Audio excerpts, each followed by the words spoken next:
Good morning, everyone, and welcome to our second TMA virtual briefing this month with the Illinois gubernatorial candidates. My name is Rich Carter. I'm TMA's government affairs consultant. I'll be the moderator for today's briefing. Just a quick note, we had some video problems this morning, and so we're going to do this just over the audio. So you will only hear us today, unfortunately, but we're so fortunate that we are able to have Senator Darren Bailey, candidate for Republican nomination for governor, joining us today. We're also joined by TMA news editor Fran Eaton.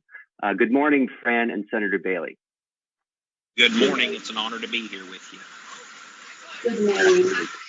With hundreds of state and federal candidates battling for their party's nominations in the June 28th primary election in Illinois, TMA members and their employees are in a great position to help decide who will represent them in Springfield and Washington, D.C. going forward. The most significant race for TMA members on the June 28th primary ballot is undoubtedly the Republican gubernatorial race, with 6 candidates vying to take on incumbent governor J.B. Pritzker in November. Knowing what's at stake in the race for governor, TMA reached out to the candidates and requested their participation in individual virtual briefings with TMA members. We kicked off the briefings with candidate Jesse Sullivan last week, and this week we meet with Senator Bailey and Gary Rabine.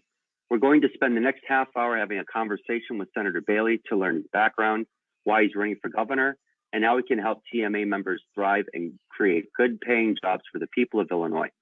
Now I'll turn it over to TMA news editor Fran Eaton, who will introduce our special guest, give him a few minutes to tell us why he's running for governor, and ask him the first few questions.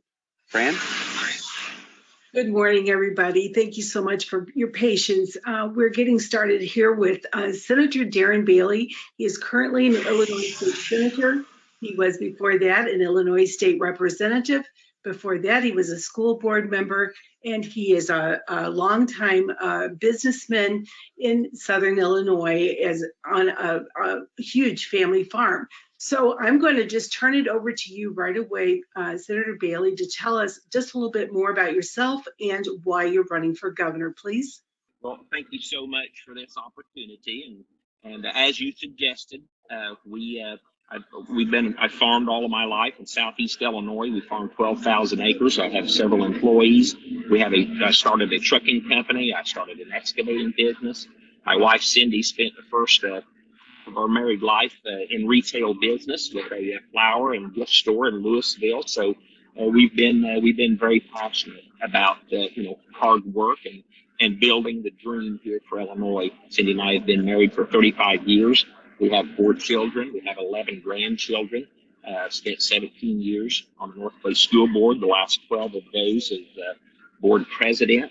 I always like to add that during my tenure as board president, we never went through a union negotiation because we sat and we worked things out across the table. And as a matter of fact, our non-certified staff at North Clay dissolved their union after the second year of my tenure as board president because we knew that we had to keep good people and pay them to keep them. So anyway, that's who we've been. I thought that I'd be spending the rest of my life waiting for my children and grandchildren to show up and work on the farm, but unfortunately, my state representative in 2017 started supporting the tax hikes, and I live in the most conservative district in the state, and I was frustrated about that. So I began to speak up and speak out, and that's the problem that a lot of times we have in state and federal politics is that people remain silent. But I began to speak out, and the people that we were reaching and the new of our hard work ethic began to solicit me for a running for state representative. And certainly the last thing in the world I wanted to do, because government usually lies and cheats and steals from us and makes life more difficult, especially here in Illinois. But I began to realize that, well, if not me, who? So Cindy and I decided to embark on this journey and won as state rep. And then before my term was up, our state senator stepped down. As I began to solicit someone to take this place, people from a broader area began to solicit us to run and represent them as senators. So, I'm the only candidate for governor with the actual, I'm the only Republican candidate for governor with the record. And I think that's very important because, we can listen to people give amazing stunt speeches and dreams, but when you've actually had someone for the last 4 years, such as myself, literally not just vote.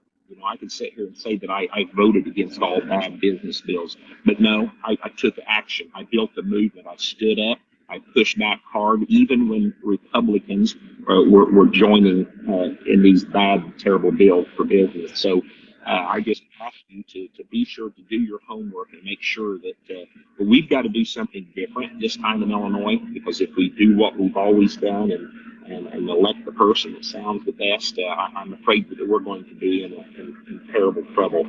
And I'm the person that has stood up, who's pushed back, and who's built unity across the state. We built a movement, and I think that's why no doubt I'm going to be the best candidate to get Illinois turned around, all the way from government pensions to business to restoring integrity to law enforcement, making our streets safe, and then to ultimately get our schools back under control. So that's I hope that sums that up a little bit.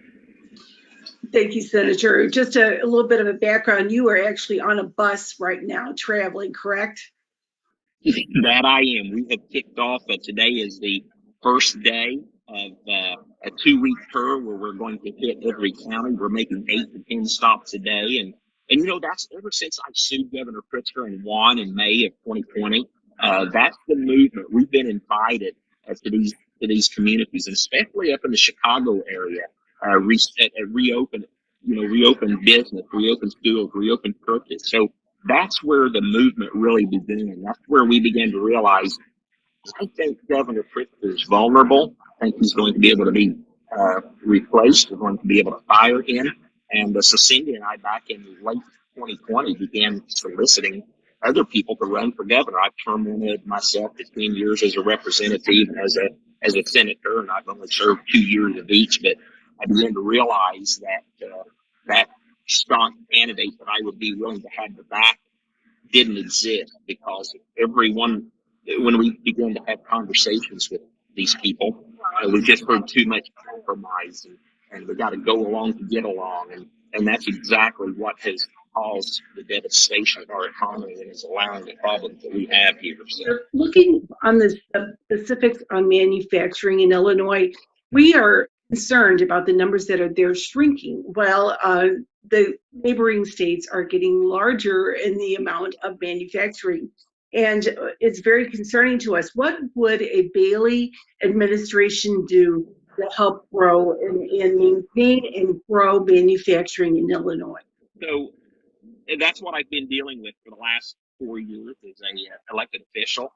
The Governor Pritzker and his people, they come along and they tell us that the answer to Illinois is that we don't have enough revenue, yet that revenue exists in each of the taxpayers' pocket. And the truth is, and I've been standing on this for 4 years now, we have a spending problem. So number one, we have got to get the state under control and start spending within our means. When I started running for office, the Illinois budget was $32 billion. And today, the 23 budget will be $46.5 billion. Over the last 4 years, over $40 billion has been injected into our economy, from whether it was federal COVID money or most of all, just the Illinois taxpayer money. The answer to grow an economy is to bring business in, to build jobs. And here in Illinois, we have an amazing opportunity and responsibility to do that all over the state. We have got to begin attracting business, and we have ridiculous regulations. Our unemployment is 2.5 times higher than any state around us, workers' comp 2.5 times higher than any state around us. Illinois failed to do its due diligence and responsibility with our unemployment insurance fund. So now businesses this fall, I believe, will be paying almost double for unemployment taxes, and then the worker, upon being laid off, will reap 20 to 30% less in benefits. And all of this could have been avoided. And we spoke up. I spoke up against this. I pushed this message out on on the House and the Senate floors, and unfortunately it went ignored. So bringing business in, that will attract people, that will keep people. People go to work, people make money. When they do that, they pay taxes and they support local business. That's how we build that economy. Thank you. The next question we'd like to ask you about is next to payroll. Most of our members say that energy is their biggest expense. And with the Senate Bill 2408 and the dramatic changes that will be expected before 2015 in how we energize our plants and take care of them, there is a whole dramatic change that's going to take place. What would Bailey administration do in response to those demands and mandates that are being made upon Illinois manufacturers? Well, Illinois currently imports 15% of our energy, and with the advent of this bill, the energy bill that was passed, and unfortunately many Republicans voted for that, it's calling for the shutdown, the timely shutdown of our coal-fired energy and natural gas, and ultimately even nuclear-powered energy. So I'm afraid that this summer, as the temperatures go up, even possibly these next few weeks, I'm afraid we're going to experience brownouts and blackouts across the state. And again, there's literally no sense in it. That bill was a bad bill. The Democrats seem to do that to us about every 3 years. They want to, they want an all green energy bill, which I have no problem with propping up, and working into wind and solar. But the reality is we're simply not there yet. And to count on coal-fired energy from Wyoming it's wrong. So I would definitely, many of you may have heard Steve Cortez came alongside us a few weeks ago, and he announced me as the only America First candidate. And in order to make it America, keep it America First, I believe that starts here in Illinois. So these policies with this recent energy bill, they're just simply bad. We've got to ease into this stuff. We've got everything we need here, but Governor Pritzker wants to close our coal energy. He wants to shut down our natural gas energy over the next 15, 20 years, and we simply cannot allow that. So a Bailey administration would immediately be propping up and building back up those forms of energy, and we would responsibly move into renewable and green energy when the technology is there to support it. Manufacturing and even the livelihoods of the people where they're going to face these brownouts and blackouts and their air conditioners are going to shut down. The people of Illinois must come first, and that is not happening right now. All right. And my last question for you is, in the past, legislative part for the Technology Manufacturing Association, a discouraging 21 of 118 House members scored 75 or above, and only 12 of the 59 Illinois state senators scored 75% or above. That's a very discouraging assembly for us to work with, and the legislature to work with. What would you do to work with to turn around that attitude? Absolutely, it all stems from leadership. So suing Governor Pritzker, being the only legislator to stand up and push back against the shutdowns of business and schools and churches, standing up against his illegal mandates, realize that I am the only governor candidate who stood. Everybody else could have. So there's your platform. The platform of standing, talking to the people. If you do your research on me and you see what I do every day, I am engaging the people of Illinois by communicating the hope of what should be. And when the time comes, I call out my own state senators and representatives from my own party. I will suggest to you that possibly the Senate has one of the most conservative, pro-business, this current Illinois Republican Senate, a voting record that it's probably ever had, because I stood up when they would want to compromise with J.D. Pritzker. I said, absolutely not. And we have got to vote and tell the people why we were voting and what is going on. So using the platform as governor and having Illinois manufacturers right there by my side, we will let the people know the truth, what could be. And I believe that's how we restore this state. I'm going to turn this over to Britt. Go ahead. Thanks so much, Fran and Senator Bailey. Now it's time for questions and answers. For those of you on your computer, or if you're using the mobile app, you can type your question and submit it to the questions tab. I'll read the questions and ask Senator Bailey to answer them. In the meantime, I will ask Senator Bailey the first question that was pre-submitted from a TMA member. The question is, on the November election ballot, Illinois voters will once again be asked whether or not to amend the state constitution. The proposed amendment would effectively ban and financially punish any employer for encouraging his or her employees to reject unionization of their business.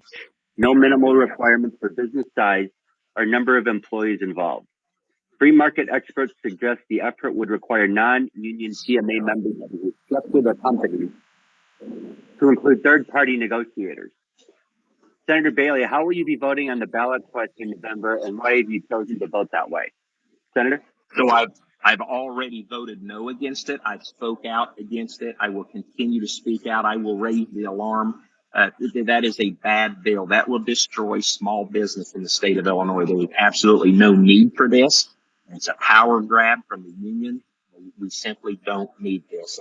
And I will be pushing hard against it during the general. And again, as a record, I was one of the the few Republicans that stood up, spoke against this, and voted against this, and I will be pushing against this bill. Thanks so much, Senator Bailey.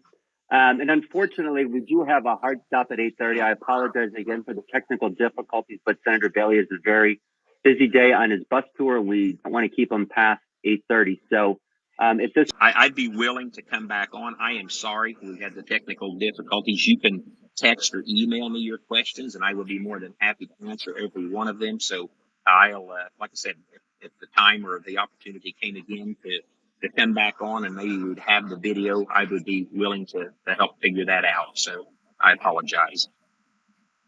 That's great. We really appreciate that offer, Senator Bailey, and we will reach back out to the members on this call. If they have any questions they would like you to answer them, we can send them to your staff, and you can respond to them directly. But that's great. So now we do have, I do want to give you a minute to close if you like, and just if you have any final thoughts for TMA members. Well, keep up the fight, keep pushing. Don't settle for what we've been having to settle for here in Illinois. And I just ask that you do your due diligence, your research. Go to baileyforillinois.com and check our webpage out. More importantly, go to my Facebook page, Darren Bailey for governor, and literally see how I have been standing, pushing, and fighting. I will be relentless. I will not be bought out. I will not compromise what I use. When I say something, I do it, and it doesn't change. So I do look forward to working with you in the coming days, and I believe that we have got the opportunity of a lifetime to fire J.B. Pritzker and change Illinois. But listen, we must have a governor who does something. The last time we had a Republican governor, he parked himself and he didn't do anything, and that is what is destroying this movement to get Illinois back on track. Is someone who actually gets put in office and does what they say. That will be me, and you'll be right there by my side. Thanks so much, Senator Bailey. That will do it for today's virtual briefing. I want to again thank Senator Bailey and Fran for joining us today, along with all of our TMA members on this webinar. And again, if you have any questions, please email us and at TMA, and we'll get back to you and forward those to Senator Bailey. So thanks so much again, everyone, and have a great day.